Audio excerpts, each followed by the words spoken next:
Salut à tous les amis, j'espère que vous allez bien. C'est Antox de la chaîne WFB. Bienvenue à vous. Ici, on parle catch, on parle WWE. Et j'ai envie de faire de cette vidéo pour faire un peu le bilan de l'année 2021 à la WWE. Et je vais faire une petite série. Ça va commencer par deux top 10, puis un top 5. On va terminer avec une tier list, les amis. Et on va pas perdre plus de temps, on va commencer par le top 10 des superstars de l'année selon moi.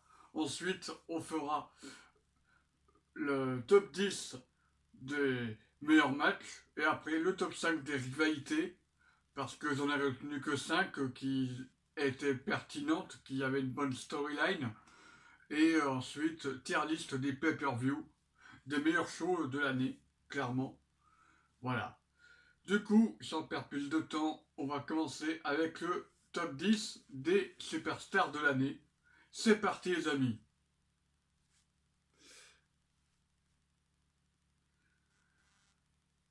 En 10e position, j'ai envie de te mettre Becky Lynch. Pourquoi Becky Lynch les amis? Pour une raison qui est simple.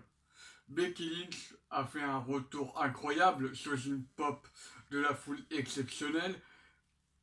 Elle a squash Bianca Belair qui était en pleine ascension. Et elle fait un début de règne incroyable.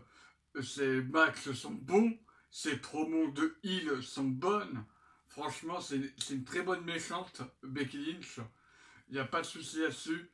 Franchement, elle, elle arrive à être détestable. C'est incroyable.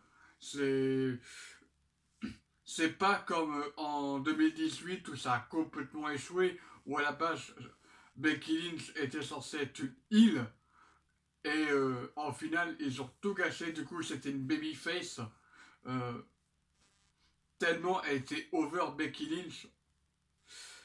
Les fans n'attendaient que ça en fait, et en finale c'était plus euh, de l'attitude, ce qu'elle a fait en 2018. Par contre en 2021, euh, ça pop à SummerSlam, le match squash face à Bianca, puis son comportement après, c'était clairement un comportement de heel.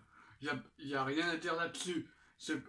Euh, c'est pas pour dénigrer la WWE, mais voilà, ils ont fait ça au bon moment et c'était incroyable. En plus, personne s'y attendait au retour de Becky Lynch. À la base, c'était un match face à Sasha Banks. Elle a tenté Sasha Banks, Bianca Belair. Voilà. Ensuite, Matt Riddle en 9e position. Alors, pourquoi en 9e position Matt Riddle? Pour une raison qui est assez simple. Il forme une belle alchimie avec Randy Orton, les Archebo. C'est une bonne pépite. Il a un bon in-ring. Son personnage est fun et divertissant à regarder. Il n'y a rien à dire là-dessus. C'est un des top babyface de la compagnie. C'est pas le top babyface, mais voilà, c'est il est très apprécié par la foule et ses combats montrent clairement que il a un gros potentiel pour devenir un jour champion du monde. Qui sait, s'il élève un peu plus son niveau, mais c'est un très bon mid-quart d'heure, il n'y a pas de souci. Je me fais pas de souci pour Matt Riddle, il, il est entre de bonnes mains avec Randy Orton. Voilà. J'espère qu'il fera une bonne année 2022. Numéro 8, j'ai envie de parler de Drew McIntyre. Alors, par rapport à 2020 où il a porté la WWE sur ses épaules, eh bien cette année, c'était un peu le cas en 2021 jusqu'à WrestleMania, où il a porté la WWE sur ses épaules, d'accord. Et ensuite, dès WrestleMania 37, jusqu'à Hell in a Cell, il portait jusqu'à juin, lors de Money in the Bank, quasiment, euh, juin-juillet, par là, il y a eu un passage de flambeau entre NSL et Money in the Bank. Ils l'ont mis progressivement dans la mid-card, et c'est pas plus mal parce que ça permet à des catcheurs comme Bobby Lashley ou Biggie, j'en parlerai plus tard, de s'exprimer, de montrer leur confiance envers Vince McMahon, parce que Vince McMahon comptait beaucoup sur eux en 2021 et ça a payé. Drew McIntyre, de son côté, est un bon mid-quart d'heure, il fait des bons matchs, il n'y a pas de souci là-dessus. Après, le coup de l'épée, ça m'a pas dérangé du tout. Après, c'est son personnage euh, qui, est, qui est devenu fade au fil des semaines après son règne. Euh, Après sa défaite lors de Elimination Chamber. Ouais, c'est ça, Elimination Chamber, après le casting de Miz, bah c'est clairement le genre de match. C'est, il n'a pas pu, il a pas tellement réussi à renouveler son personnage. Et à un moment, il s'est mis à raconter des histoires un peu bizarres avec le Loch Ness et tout. C'était un peu bateau. Et, euh, et après, petit à petit, il s'est renouvelé. Et je sens qu'il y a renouveau de côté de Drew depuis qu'il est à SmackDown. Enfin bref, c'est pas mal ce qu'il fait à SmackDown pour le moment. Hâte de voir la suite avec sa rivalité avec Kid Corbin ou Baron Corbin, appelez-le comme vous voulez. Passons à la suite. Septième position, Biggie, champion du monde actuel à la WWE. C'est mérité à septième place pour une raison simple. Biggie est un bon mid-carder. Il a toujours été un bon mid-carder. Et là, franchement, c'était une décision surprenante, une bonne décision de lui avoir donné la mallette. Euh, et ensuite, il y a eu la foule qui l'a soutenu à fond. Il y a eu le cashing incroyable sur Bobby Lashley, où tout le monde pensait qu'il allait louper son cashing, alors qu'au final, non. La WWE a vraiment fait confiance à Bobby Lashley. Ils ont montré que Bobby Lashley et Biggie pouvaient faire une bonne année 2021. Ils pouvaient porter à eux deux cette année, et c'est ce qui s'est passé. Ils ont fait confiance à Bobby Lashley et ils ont fait confiance à Biggie. Et ensuite, Biggie, bah, pour le moment, c'est pas mal ce qu'il fait. Il a fait un bon match face à Drew McIntyre. On en parlait juste avant, pardon. Et ensuite, il a fait bah, une bonne rivalité face à Bobby Lashley. Et ensuite, bah, il enchaîne la rivalité avec Seth Rollins et Kevin Owens. Et puis, cette storyline autour du New Day avec la couronne de Xavier Woods, le chef tribal Roman Reigns qui est persuadé qu'il est meilleur que le roi du ring. Euh, En fait, ce que je reproche avec cette storyline, c'est que Biggie n'a pas été autant impliqué que Xavier Woods dans la storyline. Voilà. Ils l'ont impliqué, mais uniquement pour deux segments en fait. Après, cela dit, il y a eu un match, un triple menace entre Biggie, Roman Reigns et Bobby Lashley, je crois. Quand Bobby Lashley l'a foutu à boxon lors d'un match entre la Bloodline et New Day lors de Monday Night Raw, c'était vers septembre, si je dis pas de bêtises, mais rien que ce match-là, ça a mis un peu. C'était la racine de ce qui allait se passer au Survivor Series. On savait qu'il y avait avoir une dinguerie, et c'est ce qui s'est passé, mais moi j'aurais fait ça autrement, tu vois. J'aurais, en soi, c'était bien ce qui s'est passé, mais j'aurais rajouté deux, trois trucs. Par exemple, un, un envahissement de Biggie envers Roman Reigns, un ou deux. Pareil du côté des Usos, parce que il n'y a eu que ça comme invasion au final lors des Survivor Series cette année. Et d'ailleurs, je vais en parler dans ma tier list des Survivor Series, vous inquiétez pas. Mais voilà. En tout cas, bonne année de Biggie, il n'y a pas de souci là-dessus.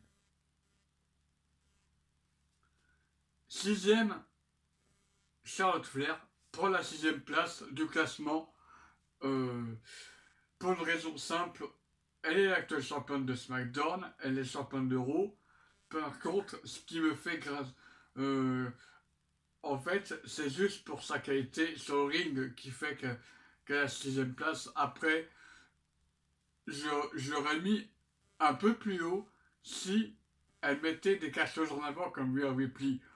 En soi, elle a mis en avant à Money in the Bank qu'au SummerSlam, il n'y a pas de souci. Mais j'aurais bien aimé que, par exemple, soit elle ne perd pas à Money in the Bank, ou bien il fasse conserver Nikki ASH lors de SummerSlam, je sais pas moi. Parce que ce qui s'est passé à Money in the Bank, t'aurais pu largement l'éviter en fait. T'aurais, t'aurais pu l'éviter. Ok, en fait, ils savaient pas comment faire de la mallette de Nikki ASH et du coup, ils lui ont donné un règne dégueulasse. Elle était pas crédible, contrairement à Becky. Et puis, contrairement à Nikki ASH, ok, elle est crédible, mais elle n'a plus besoin de ça, Charlotte Flair. C'est ça que j'essaie de vous faire dire. Elle n'a pas besoin de règne de transition ou quoi que ce soit. Non, vous voulez faire des longs règnes à Charlotte Flair maintenant. Parce que, ok, Charlotte Flair, elle vend bien, il n'y a pas de souci là-dessus. Niveau merchandising, elle est au top, il n'y a pas de souci là-dessus. C'est une très bonne catcheuse. Mais il faut arrêter de lui donner des titres pour lui donner des titres. C'est plus possible au bout d'un moment. Les, les, les fans depuis 2018 on se lâche de Charlotte Flair. Et c'est une vérité, les amis. Ok, il n'y a pas. Même les.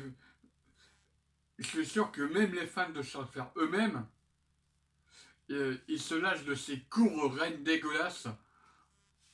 Là, pour le moment, c'est un bon règne. Ce qu'elle fait, Charlotte Flair, il n'y a pas de souci. Elle a conservé son titre contre Tony Storm, Nikki ASH. Elle a fait une rivalité contre Becky Lynch. Voilà, ça s'arrête là. Cinquième place, Bobby Lashley. Pourquoi Bobby Lashley? Pour une raison simple. Son année 2021 était incroyable. Vraiment, il est monté en puissance jusqu'à WrestleMania 37. Et après le règne incroyable, il a battu Drew McIntyre, il a battu Kofi Kingston, Xavier Woods, euh, il a confronté Randy Orton, il a affronté des Kevin Owens, il a même affronté Seth Rollins, il me semble. Mais voilà, il a affronté des, des bons catcheurs, des bons gabarits, quoi. Et c'était un monstre en puissance, clairement. Il n'y a pas de souci là-dessus. Il y a eu cette rivalité avec Goldberg à la fin, euh, qui en soi n'a pas tellement gâché son année, mais en fait, j'aurais, ils n'avaient pas besoin de cette. En fait, j'ai pas du tout aimé le match à SummerSlam, et pour moi, ça a tué ce qui s'est passé. Ça a tué. Ça, ça a tué Bobby Lashley en fait, ce qui s'est passé à SummerSlam. Grand Clou, ok, y a pas de souci. Euh, Ce qui s'est passé entre SummerSlam et Grand Clou, y a pas de souci. Le casting de Biggie était une bonne idée, c'était une bonne surprise, y a pas de souci là-dessus. Par contre, la rivalité avec Goldberg, j'ai moyen. Voilà. Ce qui s'est passé, le match à SummerSlam, voilà. Vous savez ce que j'en pense de Goldberg en général, de toute façon. Ça va, Goldberg n'a pas tellement enterré Bobby Lashley, il a juste enterré le Hurt Business.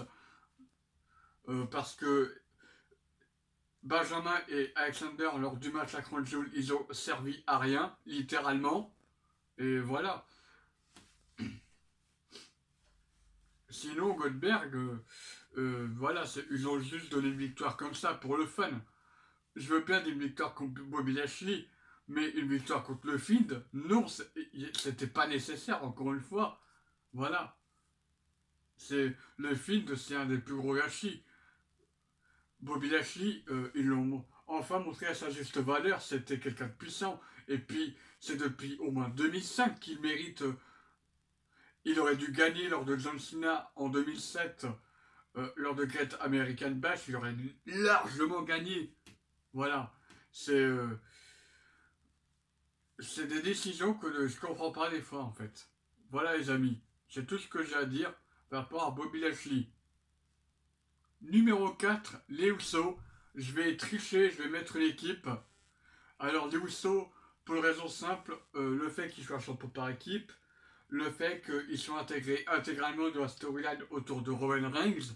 Ils ont beaucoup aidé Roman Reigns, ils font leur travail de heel à la perfection. Même Roman Reigns, j'en parlerai plus tard, mais Roman Reigns, c'est un monstre. On peut pas le critiquer. Euh, il y a juste eu le petit bug face à Kevin Owens en fin d'année 2020, mais sinon, c'est pas grave. Euh, sinon, sinon, globalement, bah, c'est une bonne année, que ce soit pour les Usos et Roman Reigns, pour la Bretagne en général.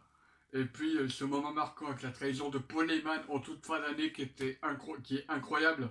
Personne n'a vu venir. Moi je pensais que ça allait arriver avant WrestleMania ou voilà, je pensais que ça allait arriver là, mais en fait non. Du coup ça sème un peu le doute. De toute façon j'en parlerai dans Day One lors des vidéos pronostiques. Voilà les amis. Les Usos, quatrième place, qui font leur rôle à la perfection. Ils sont champions par équipe, rien à dire là-dessus.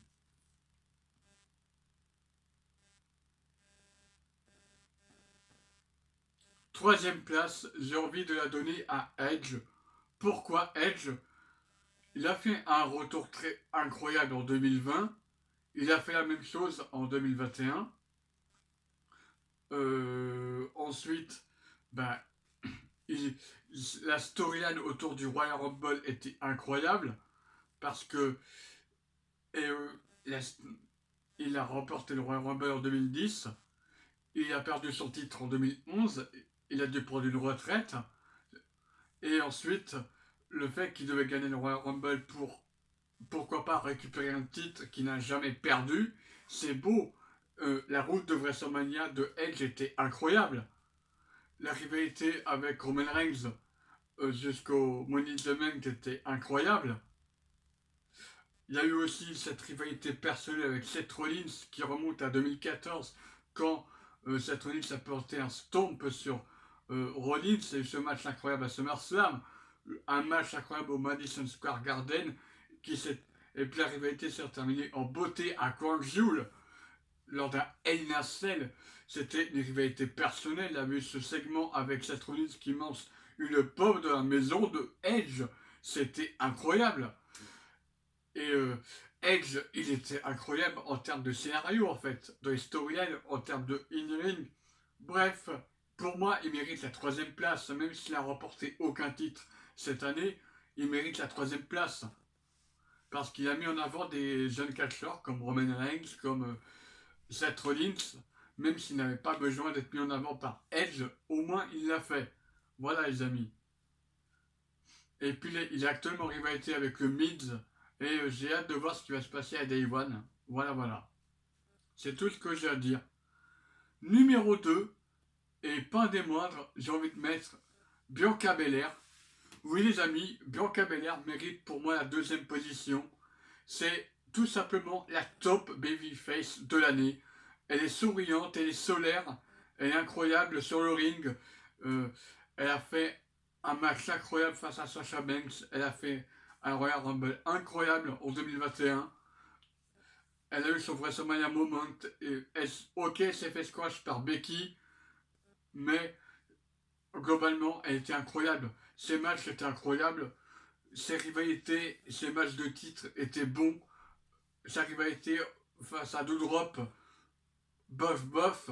Mais sinon, globalement, sur le ring, c'est pas une seule faute, rien. Elle a tout. Elle a le charisme, elle a le, le micro, elle a tout d'une grande superstar. Elle a une force physique incroyable. Elle arrive à te soulever au calme Bayley et Sasha Banks. Voilà. Euh, Rien à dire par rapport à Bianca Belair. Et puis, le fait qu'elle se serve de son queue de cheval, de sa niace là, c'est incroyable. Franchement, c'est une bonne catcheuse, dans tous les sens du terme, Bianca Belair, vraiment.